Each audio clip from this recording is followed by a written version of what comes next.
পাকিস্তানের সাবেক প্রধানমন্ত্রী ইমরান খানের মুক্তির দাবিতে তার দল পাকিস্তান তেহরিক ইনসাফের হাজার হাজার সমর্থক 25 নভেম্বর রাতে ইসলামাবাদে পৌঁছায়। তখন ইমরানের স্ত্রী বুশরা বিবি ইমরান খানের মুক্তি না হওয়া পর্যন্ত সেখানে থাকার জন্য সমর্থকদের প্রতিও আহ্বান জানান। তবে 24 ঘন্টার মধ্যেই 26 নভেম্বর রাতে নিরাপত্তা বাহিনীর অভিযান প্রতিবাদী জনতাকে ছত্রভঙ্গ করে দেয়। প্রতিবাদকারী এবং আইন প্রয়োগকারী সংস্থার সদস্যদের মধ্যে হতাহতের ঘটনাও ঘটেছে। রাজধানী ইসলামাবাদের রেড জোনের কাছে এই অভিযান চালানো হয়। অভিযান শুরুর সঙ্গে সঙ্গেই বুশরা বিবি এবং খাইবার পাখতুনখোয়ার মুখ্যমন্ত্রী আলী আমিন গান্ডাপুর অন্ধকারে পালিয়ে উত্তর পশ্চিম প্রদেশে ফিরে যান। নিরাপত্তা বাহিনী টিয়ার গ্যাস ব্যবহার করে জনতাকে ছত্রভঙ্গ করে।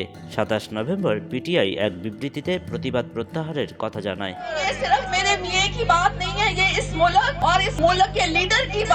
26 নভেম্বর মঙ্গলবার একটি সাদা শাল গায়ে জড়িয়ে সাদা পর্দায় মুখ ঢেকে বুশরা বিবি নেমে পড়েছিলেন স্বামী ইমরান খানকে মুক্ত করতে।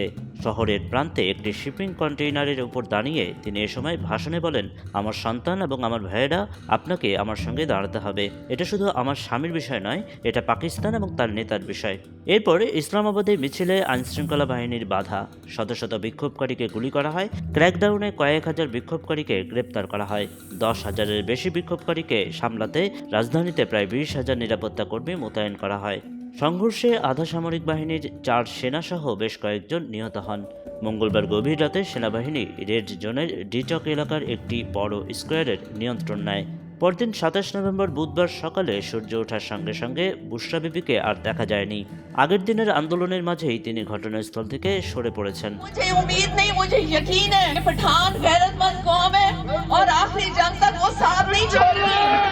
সোশ্যাল মিডিয়ায় ভিডিওতে দেখা যায় তিনি গাড়ি বদল করছেন এবং ঘটনাস্থল ছেড়ে যাচ্ছেন।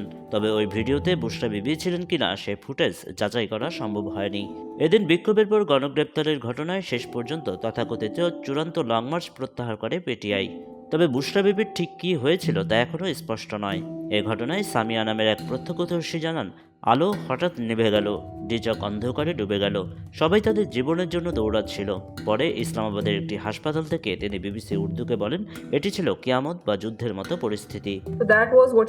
उन्होंने किसी को पिन पॉइंट करके कि वहां पे लीडरशिप क्यों नहीं थी। তবে বুশরা অপহরণের শিকার হয়ে থাকতে পারেন বলে সন্দেহ করেছেন তার বোন মরিয়ম রিয়াজ। তিনি 27 নভেম্বর এক ভিডিও বার্তায় বলেছিলেন, বুশরা অপহরণের শিকার হয়ে থাকতে পারেন। পিটিআইয়ের বিক্ষোভকারীদের গাড়িবহর লক্ষ্য করে আইনশৃঙ্খলা রক্ষাকারী বাহিনী গুলি ছোড়ার পর থেকে তার কোনো খোঁজ পাচ্ছে না পরিবার। তবে পিটিআইয়ের তথ্য বিষয়ক সম্পাদক শেখ ওয়াকাস আকরাম বলেছেন, বুশরা ও গান্দাপুর নিরাপদে আছেন। একাধিক সূত্র থেকে পাওয়া তথ্যের ভিত্তিতে এমন কথা বলেছেন আকরাম। তবে সূত্রের বিষয়ে তিনি কোনো তথ্য দেননি। বুশরা বিবির নজিরবিহীন ভাষণকে অনেকেই রাজনীতিতে প্রত্যাবর্তনের দৃষ্টিতে দেখেছেন। ইমরান খানের তৃতীয় স্ত্রী বুশরা বিবি বিয়ের পর থেকে পুরোটা সময়ই ছিলেন রহস্যে আবৃত। জনসাধারণের দৃষ্টির বাইরে ছিলেন তিনি। ইমরান খানের সঙ্গে দেখা হওয়ার অনেক আগে থেকেই তিনি একজন আধ্যাত্মিক গাইড ছিলেন। তার শিক্ষা সুফি ঐতিহ্যের মূলে অনেক অনুসারীকে আকৃষ্ট করেছিল, যার মধ্যে খান নিজেও ছিলেন। রোমান কবির, TRN বাংলা বিশ্ব ডেস্ক।